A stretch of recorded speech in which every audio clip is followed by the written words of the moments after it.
Imagine descobrir que os últimos 7 anos da sua vida, todos os momentos de amor, companheirismo e confiança, estavam prestes a desmoronar por causa de uma traição impensável. Um homem apaixonado, casado com a mulher que acreditava ser sua alma gêmea, começa a notar sinais sutis de afastamento até que a verdade, cruel e devastadora, vem à tona. Mas o que ele descobre vai muito além da infidelidade. Prepare-se para uma história real de amor, engano, choque e redenção. Uma jornada intensa que vai te prender do início ao fim. Sou um homem de 32 anos e minha esposa tem 20. Estamos juntos há 7 anos. No começo era ótimo. Ela era minha alma gêmea e eu era a dela. Tínhamos interesses parecidos em esportes, entretenimento, questões sociais. Vou falar mais sobre isso depois. Destinos de férias, etc. Fomos felizes por anos. No entanto, as coisas começaram a mudar quando minha esposa ficou mais distante, até um pouco fria. Deixa-me contextualizar. Estamos juntos há 7 anos, e por 5 deles fomos, como eu disse, felizes. Eu sentia que era o mundo dela e ela o meu. Saíamos com amigos, e eu sempre a via sorrindo para mim.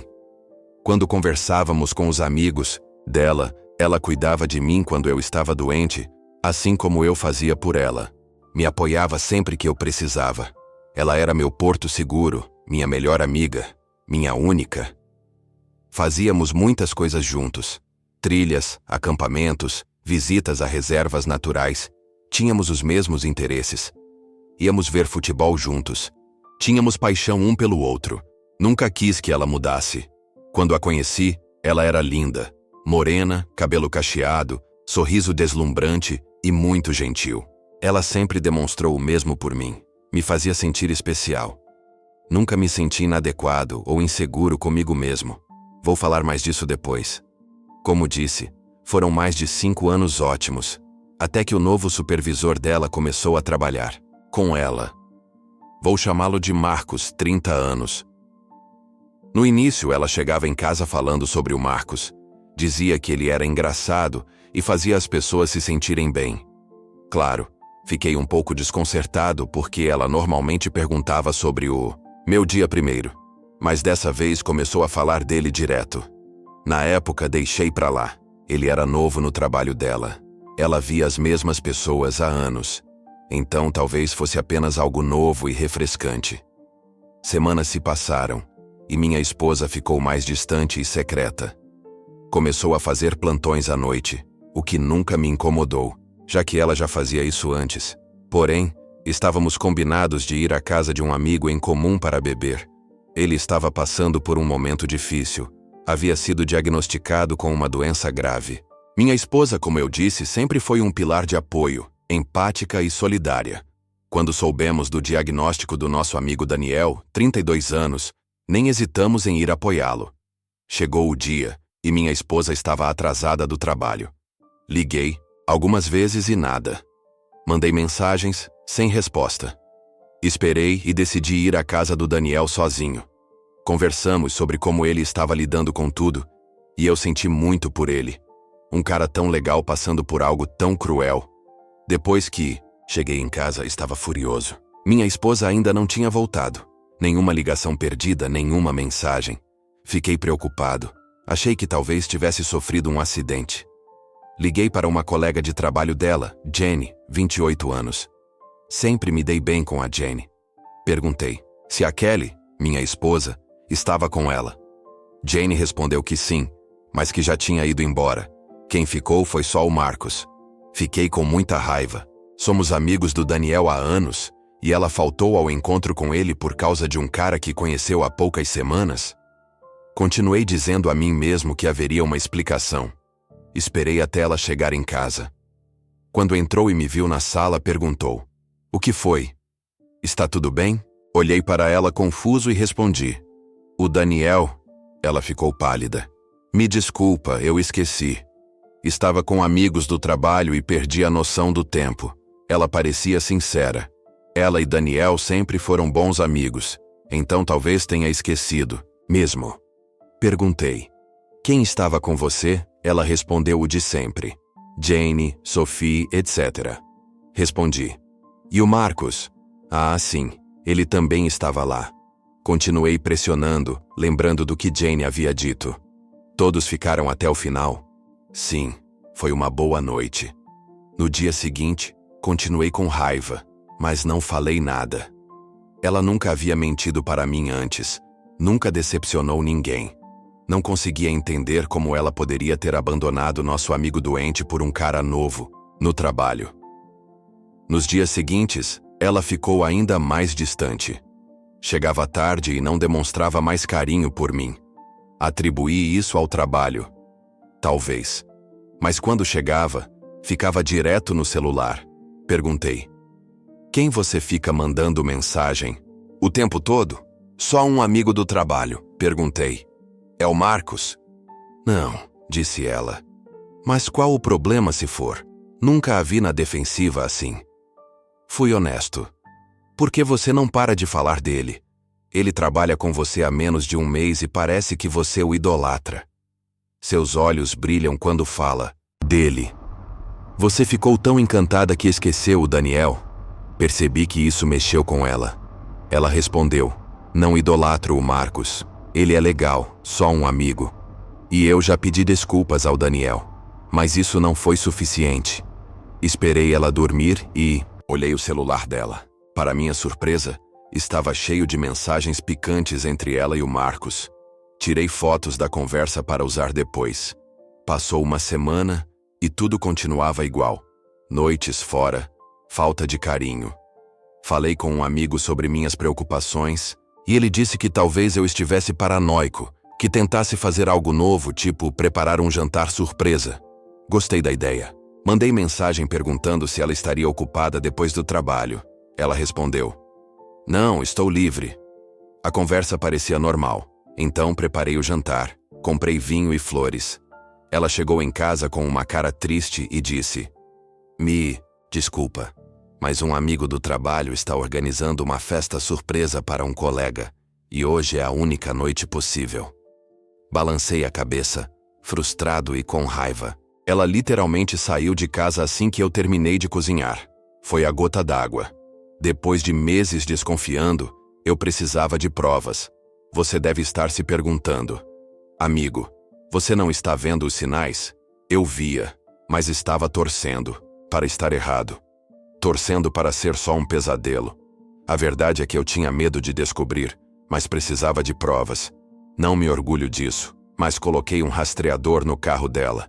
Fingi estar trabalhando até mais tarde para que ela não me visse em casa.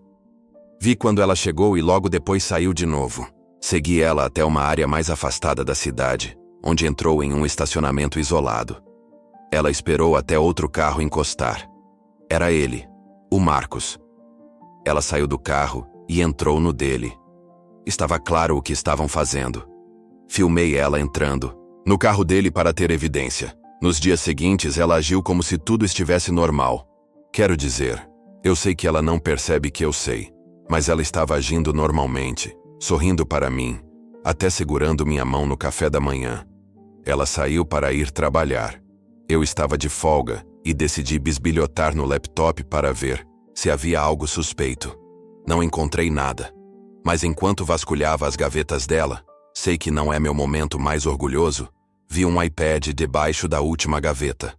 Não era meu, então presumi que minha esposa tinha comprado. Felizmente, para mim, ele não precisava de senha. Não sei se ela esqueceu de bloquear, mas dei sorte.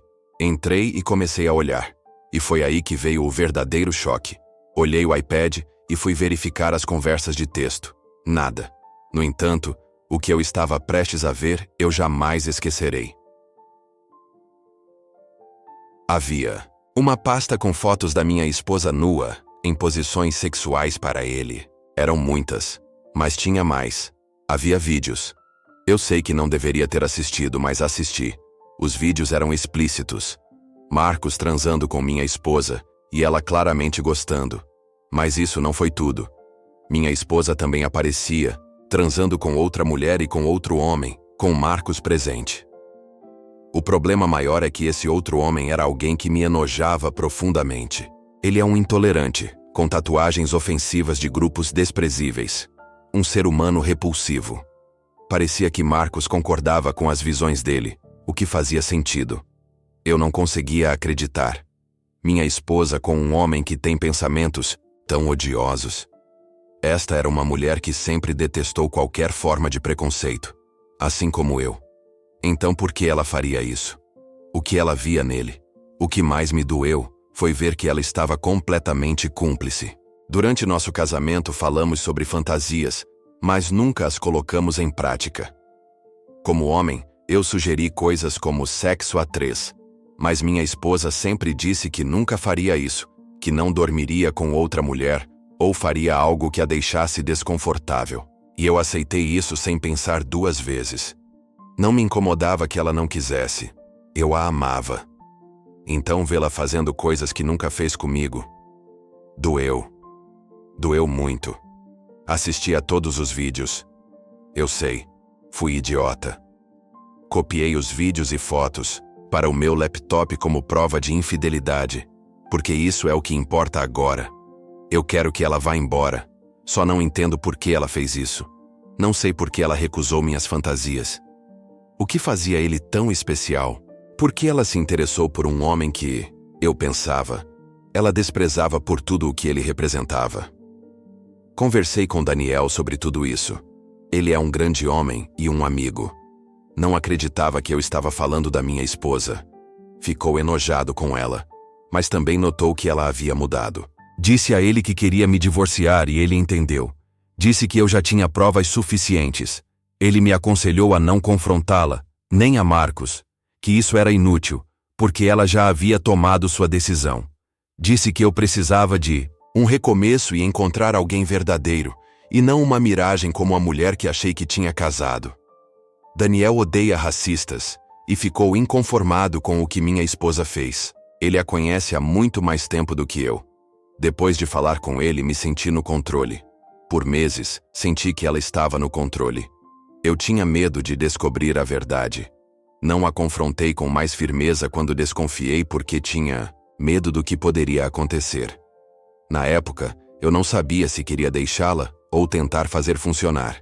Mas depois daqueles vídeos, fotos e mensagens, eu sabia exatamente o que precisava fazer. Fui a um advogado e entrei com o pedido de divórcio. Já era o suficiente. Minha esposa continuava agindo normalmente, ainda no telefone o tempo todo, saindo até tarde. Imagino que com ele. Eu não ligava mais. Tive que esperar 3 semanas pelos papéis. Quando chegaram, decidi me mudar. Felizmente, estávamos em um imóvel alugado e o contrato acabaria em 3 meses. Eu estava disposto a continuar pagando até lá. Só queria sair. Chegou o dia. Ela foi trabalhar. Inventei que teria que entrar mais tarde no trabalho para cobrir a falta de um colega. Ela deu de ombros e disse: "Ok, nada de abraço ou beijo de despedida. Isso já não acontecia há meses, então eu já estava acostumado." Ela saiu. Eu arrumei o essencial, deixei os papéis do divórcio na mesa da cozinha junto com minha aliança. E foi isso. Fui para a casa de um amigo da faculdade, Adam, que mora em outra cidade. Fiquei muito grato, mais ainda por estar longe dela, longe da cidade, do círculo social. Não queria ter ligação com mais nada disso. Contei aos meus pais o que aconteceu. Ficaram chocados, mas entenderam completamente. Obviamente não contei todos os detalhes. Não havia necessidade. Tudo o que consigo pensar agora é: estou livre. Imagino que minha esposa também concorde, já que ficou claro que é o Marcos quem ela quer. Espero que o divórcio seja rápido. Sinceramente, espero mesmo. Naquela noite, meu telefone começou a explodir com ligações e mensagens. Era minha esposa. Fiquei surpreso, porque achava de verdade que era isso o que ela também queria. Mas parece que eu estava muito errado. Não falei com ela. Não tinha interesse. Li as mensagens. Todas eram: "Me desculpa, eu te amo, podemos conversar", etc. Isso durou horas. Bloqueei o número dela e apaguei todas as minhas redes sociais. Falei com meu advogado sobre ela ainda não ter assinado o divórcio. Ela me mandou um e-mail. Eu queria manter algum meio de contato apenas porque ainda quero o divórcio. Ela mandou outro e-mail pedindo desculpas inúmeras vezes, dizendo que precisávamos conversar. Respondi que não, que só quero o divórcio. Ela respondeu dizendo que não quer o divórcio, que eu sou o único homem que ela ama e que Marcos não significava nada. O mais irônico é que eu nunca disse a ela por que fui embora.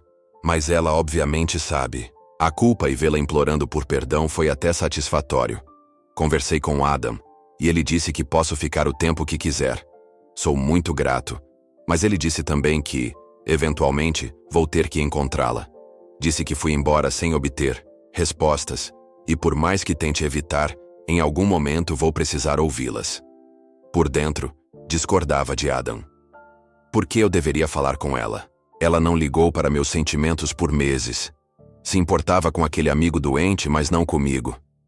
Então por que eu falaria com ela? Sei que no fundo estou sendo teimoso, mas também estou com raiva por ela tentar se reconciliar. Sinceramente, achei que ela assinaria e seguiria com ele. Isso está me deixando confuso. E agora ela quer me encontrar. Eu tenho um terapeuta excelente. Falei sobre o caso, as fotos, os vídeos, tudo. Mencionei que minha esposa quer me encontrar antes de assinar. Minha terapeuta foi direta. Ela disse que, quando você foi embora sem dizer o motivo, no fundo você queria que ela implorasse, que ela se preocupasse. Você ficava dizendo a si mesmo que ela não se importaria, mas no fundo, você queria que ela se importasse. Você queria que ela sentisse dor, assim como você sentiu. No entanto, encontrá-la pessoalmente tiraria um pouco do seu controle, e ela estava certa. Ela acrescentou: se você decidir se encontrar pessoalmente, precisa fazer as perguntas difíceis, mesmo que não goste das respostas. Porque sim, você tem perguntas. E não está seguindo em frente. Está fugindo, porque está com medo. E os últimos 7 anos parecem uma mentira. Como eu disse, direto ao ponto. Isso foi há 2 dias. Minha esposa realmente quer se encontrar, e está decidida a não assinar os papéis sem esse encontro. Conversei com meus pais e amigos próximos sobre isso. Meu pai disse que eu poderia forçar a assinatura, mas isso poderia levar meses. Mas se ela estiver disposta por sem garantias a assinar depois da conversa, então pode valer a pena. Adam concordou. Decidi me encontrar com minha esposa, embora dizer que estou nervoso seja pouco. Como devo abordar isso? O que devo perguntar? Devo ser aberto ou reservado? Qualquer ajuda ou conselho será bem-vindo. Atualização. Desculpem por a atualização ter demorado mais do que eu gostaria. Eu ia postar no dia seguinte, mas infelizmente as circunstâncias atrapalharam. Antes de tudo, quero agradecer a todos que comentaram e deram seus conselhos. Eu li cada comentário e levei todas as opiniões em consideração. Fiquei impressionado, para ser sincero, e agradeço muito. Também quero esclarecer algumas coisas sobre o post anterior. A história se passou há pouco mais de 1 ano. O post anterior foi um resumo até o momento atual. Desculpem por não ter deixado isso claro. Agora, essa atualização leva até o presente, pois a história está completa. Atualização 2. Não sei por onde começar. Aconteceu muita coisa desde meu primeiro post. Me mudei de volta para a cidade onde vivia. Ficar com Adam foi ótimo, mas eventualmente eu precisava voltar. Minha quase ex-esposa ainda está na casa onde morávamos, então aluguei um apartamento nos arredores da cidade. Avisei minha esposa que estava voltando, e ela ficou feliz. No entanto, deixei bem claro que não iria morar com ela. Ela entendeu, embora tenha tentado aquele discurso genérico de podemos dormir em quartos separados, mas não, eu não queria isso. Também afirmei que não diria onde estou morando. Mesmo assim, ela tentou descobrir. Ela ainda queria me encontrar, e eu também queria. Marcamos hora e lugar, em um local neutro, por assim dizer, perto da praia, com movimento suficiente para segurança, mas não tanto a ponto de causar uma cena. Queria que fosse ao ar livre, só nós dois.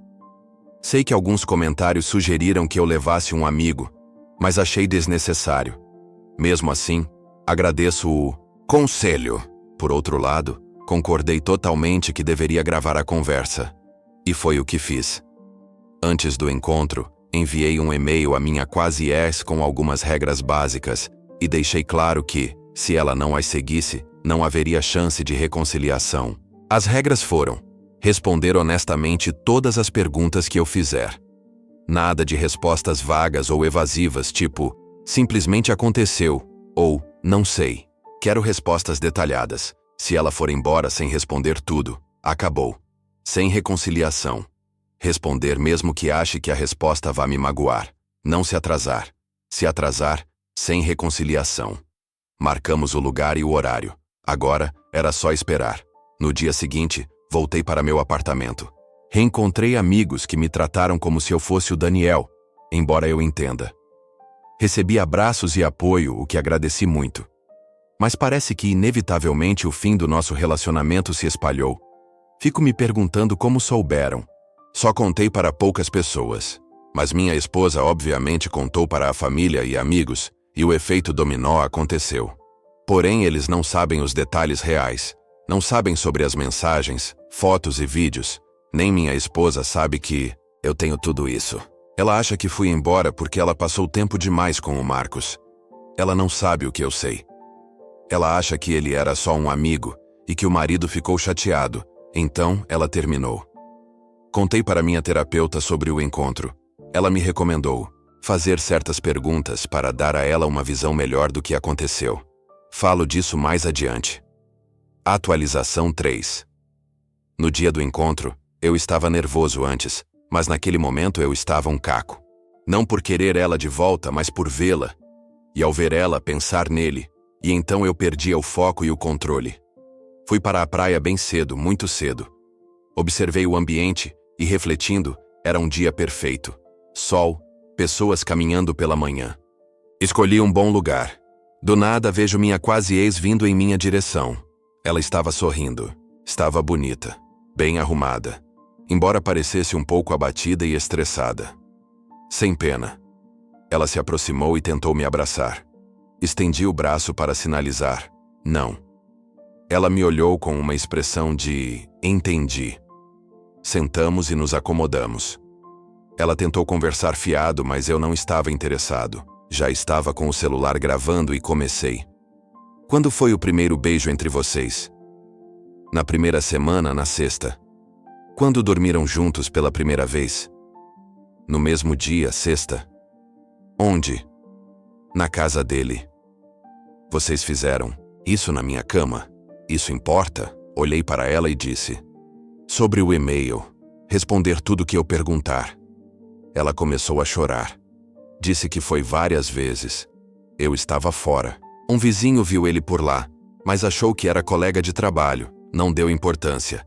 Ela já tinha pedido desculpas e continuava pedindo, mas levantei a mão para que parasse. Fiz outras perguntas. Você contou para ele sobre mim que era casada? Sim, mas na época era tudo meio confuso. Minha terapeuta me pediu para fazer uma pergunta específica. Quando você conheceu o Marcos, quanto tempo demorou para ele falar de mim? Como assim? Simples. Ele perguntou sobre mim? Quanto tempo estávamos casados? Se éramos felizes? Essas coisas, depois de uma pausa, ela respondeu. Sim. Ele perguntou sobre nosso casamento e se éramos felizes. E isso não te pareceu estranho? Você mal conhecia o cara e ele já fazendo perguntas íntimas sobre nosso relacionamento? Não. Achei que ele só estava sendo curioso. Não achei estranho. Mais tarde, explico a importância dessa pergunta. Depois de várias perguntas menores, parti para as mais pesadas, os vídeos e fotos. Mas mencionei de forma sutil. Falei sobre um ataque racista que aconteceu numa loja local. Se você leu minha primeira história, sabe das visões do Marcos e dos amigos dele. Fui suave e perguntei. Você soube do que aconteceu na quinta passada? Que aconteceu? Uns racistas atacaram o dono de uma loja, destruíram tudo, picharam com palavras de ódio. Que horrível. Eu detesto racistas. E você? Ela me olhou confusa. Eu não disse mais nada. Então parece que ela entendeu exatamente o que eu quis dizer. Ela sabia que eu sabia sobre os vídeos e as fotos. Ela começou a chorar novamente, por uns 5 minutos. Então pressionei. Por que você se envolveu com homens como esses? Ela, com o rosto vermelho de tanto chorar, tentando se recompor, respondeu: não é o que parece ou o que você pensa. O que eu penso. O que eu deveria pensar. O que havia nesse homem que te fez desrespeitar teus avós, que lutaram na guerra, abandonar seus amigos, me tratar como lixo? Ela estava tremendo, com os olhos cheios de lágrimas, mas respondeu: ele era o novo chefe no meu departamento. Era extrovertido e engraçado. Fazia as pessoas se sentirem bem com elas mesmas. Muitas mulheres gostavam dele. Mesmo no começo, ele já tinha esse algo. Mas quando ele começou a se interessar por mim, eu senti como se ele tivesse me escolhido. O que diabos isso significa? Você quer honestidade, então eu preciso ser honesta. Quando começamos a conversar, ele deixou claro que só estava interessado em mim. Eu interrompi e disse: depois de alguns dias? Ela respondeu: sim, é isso que estou dizendo. Ele tinha uma forma imediata de fazer alguém se sentir bem. E mais do que isso, eu me sentia incrível quando o via me olhando do outro lado da sala do escritório. Me sentia maravilhosa quando ele falava comigo, dizendo: você é a única pessoa interessante aqui. Como eu disse, senti que ele me escolheu. Escolheu o quê? Eu sei, é patético. Eu sou patética e fraca. Mas você precisa entender como foi, quando ele começou no escritório. Ele era bonito, confiante, charmoso, simplesmente certo. Ele tinha uma aura, e quando sorria, eu derretia. Ela continuou: ele poderia ter qualquer uma no escritório naquela época. Todas as garotas queriam ele. Todas falavam dele o tempo todo. Eu sei que parece horrível, mas eu nunca pensei que ele me escolheria. Espera, você queria ser escolhida? Não inicialmente. Achei que seria uma daquelas flertes inofensivos. Mas ele deixou claro que queria mais do que isso. E foi aí que tudo mudou. O que mudou? Ele se tornou como uma droga da qual eu não conseguia me livrar. Eu sei, é patético, mas me escuta. Quando ele falava comigo e me elogiava, eu ficava atordoada, mas também muito lisonjeada. Minha autoestima foi de 60 para 10 mil. Pensei: esse homem pode ter qualquer uma, mas me escolheu. E ele dizia isso o tempo todo, que sabia que era eu. Você? O que você quer dizer com isso? Ele me fazia sentir que eu era a escolhida, que ele foi feito para mim. Eu sei que não é o que você quer ouvir, mas estou sendo honesta. Continue, eu disse. Não posso negar. Eu era atraída por ele. Era óbvio. Você achava que estava escondendo isso? Na época, sim. No começo, ele me inundava de elogios. As outras garotas ficavam com inveja de mim. Eu sentia adrenalina com isso e gostava. Quanto mais eu via ele, mais eu queria. Queria me sentir como uma rainha. Eu sei que você sempre me tratou tão bem. Eu tive sorte. Mas o Marcos, naquela época, era de outro nível. Ver outras mulheres com inveja de mim me dava uma sensação de poder. Eu pedi honestidade. Ela continuou. Na minha cabeça eu pensava: sou tão sortuda por ter esse homem. Mas quanto mais tempo eu passava com ele, mais ele mudava. E eu não conseguia parar. O que você quer dizer com isso? Ele era específico sobre o que queria. Ele me conheceu profundamente, mas sem condições. Ele me fazia fazer o oposto do que eu gostava. Aqueles vídeos e fotos foram ideia dele. E sim, eu sei que os amigos dele são parecidos. Mas eu não queria contrariar ele. Nem o Marcos. Porque eu não queria deixá-lo chateado. Ele tinha um jeito de dizer: se você não me fizer feliz, outra pessoa fará. Ele tinha aquela atitude de: sabe como você é sortuda? Na época, eu entrei em pânico. Fui a extremos para deixá-lo feliz. Eu só queria agradar. E nada mais importava. Então, na época, eu fiz tudo por ele. Você obviamente percebeu isso. Eu disse: claro que percebi. E sobre as fantasias? Eu sei. Mas, como eu disse, ele era uma droga da qual eu não conseguia me livrar. Quanto mais eu via ele, mais eu queria. Ele me fez acreditar que você era o vilão. Fez eu acreditar que você me limitava, que não me respeitava. Eu sei que não é verdade. Ela chorava de novo. Mas é por isso que eu fiz tudo. tudo que ele me mandava fazer. Mesmo depois que ele te criticava, eu não conseguia reagir. Porque eu estava viciada, e isso justifica como você me tratou?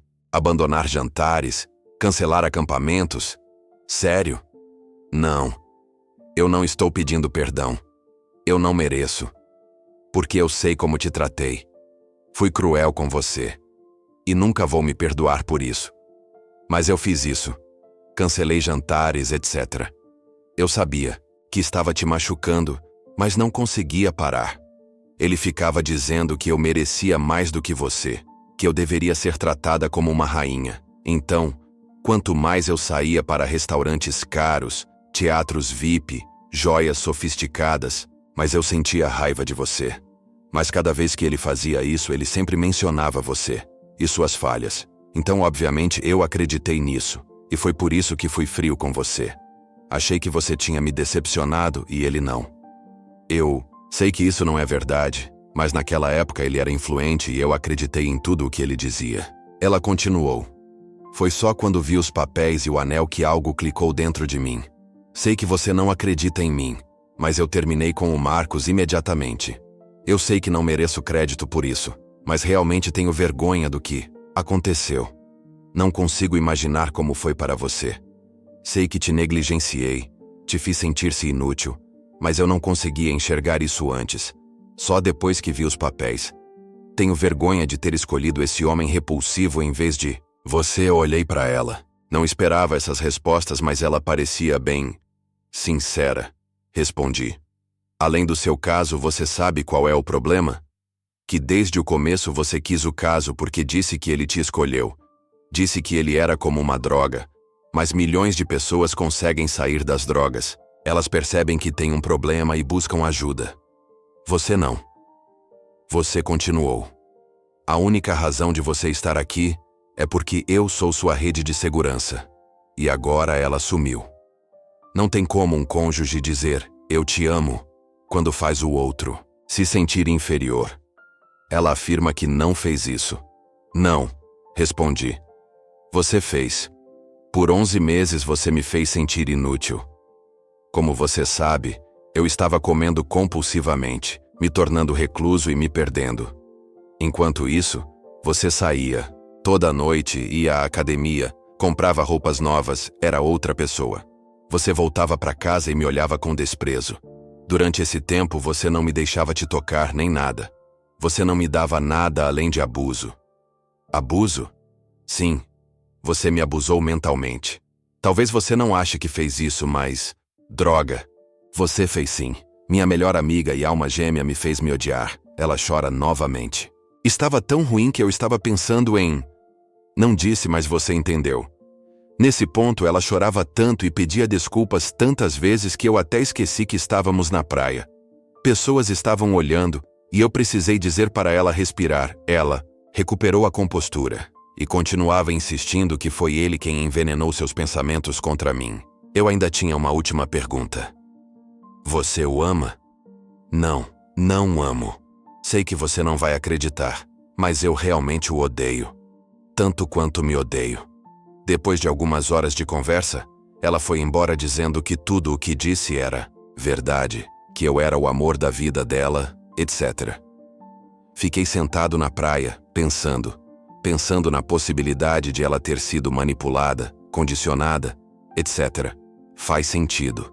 Depois que ela o conheceu, mudou completamente. Havia uma razão para minha terapeuta ter pedido para eu fazer aquela pergunta. Ela não pode diagnosticar o Marcos, mas acredita que ele tem tendências sociopatas. Por isso perguntou sobre o casamento tão cedo. Ele tinha um plano? Ela disse. Está claro que ele tinha um objetivo ao perguntar sobre o casamento de vocês tão cedo. Os sinais estão lá. Ele escolheu sua esposa. Ele sabia que vocês eram felizes e sólidos. Então teve um desafio. Acabar com isso e arruinar vidas como sociopatas fazem. Marcos nunca teria ficado com uma mulher solteira, sem desafio. Com sua esposa não era só ela que ele controlava, mas também os amigos e a família dela. Ele a transformou em tudo o que ela sempre foi contra, e garantiu que ela seguisse assim. Ele usou sua esposa para transformar você em um solitário deprimido. Ela continuou. É por isso que você nunca a confrontou sobre os textos e vídeos. Você não tinha provas. Isso é o que ele e sua esposa fizeram. Ele puxava os cordões, mas sua esposa aceitava e seguia junto. Sociopatas gostam de manipular e controlar a narrativa.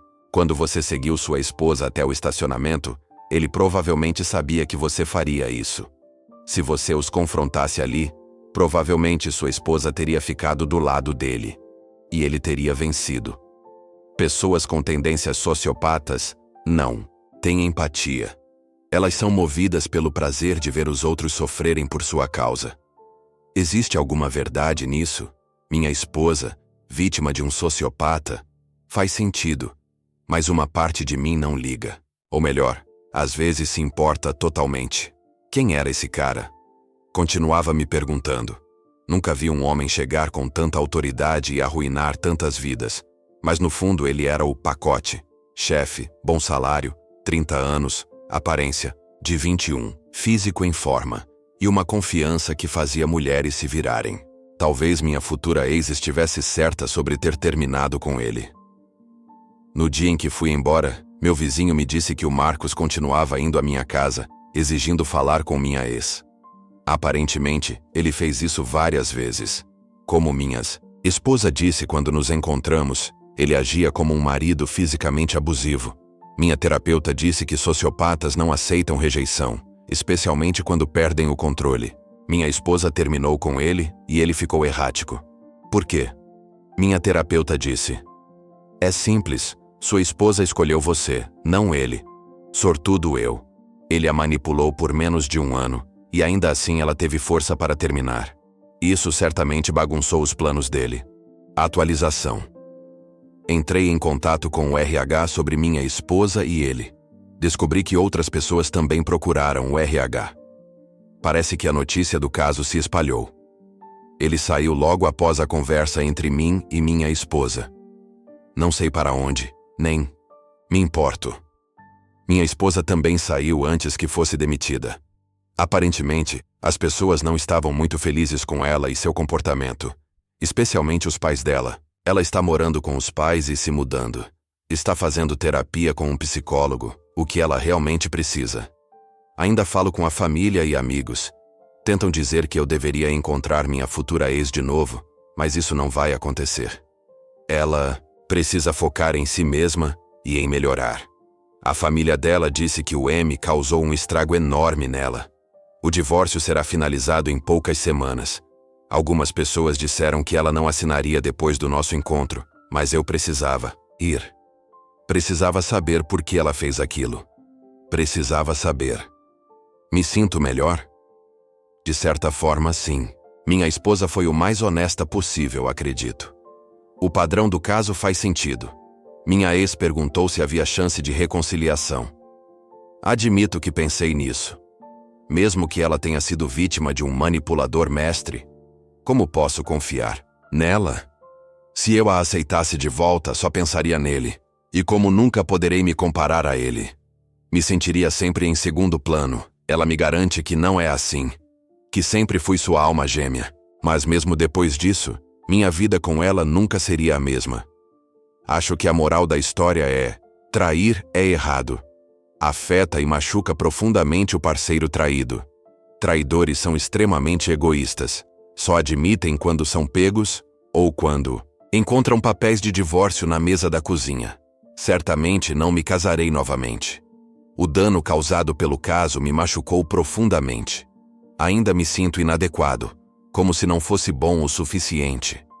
Embora tenha voltado à academia, feito trilhas e acampado com amigos, tento me manter ativo, seguir em frente, mas preciso odiar. Odiar minha futura ex por ter caído tão facilmente por ele. E ele por ter escolhido minha esposa. Por que tinha que ser ela? Fico me fazendo essas perguntas, mas são inúteis. O dano já foi feito. E ainda dói. Ainda tenho meu trabalho. E mudar para a periferia da cidade foi bom. Não sou do tipo que se muda milhares de quilômetros, embora entenda quem o faça.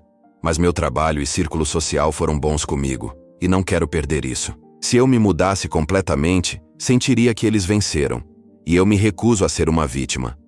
Minha terapeuta disse que levará tempo, Tempo para curar. Apenas seja paciente. Bem, é isso. Não há muito o que atualizar.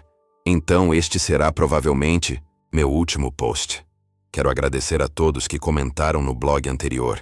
Li todos os comentários e sou muito grato por cada um.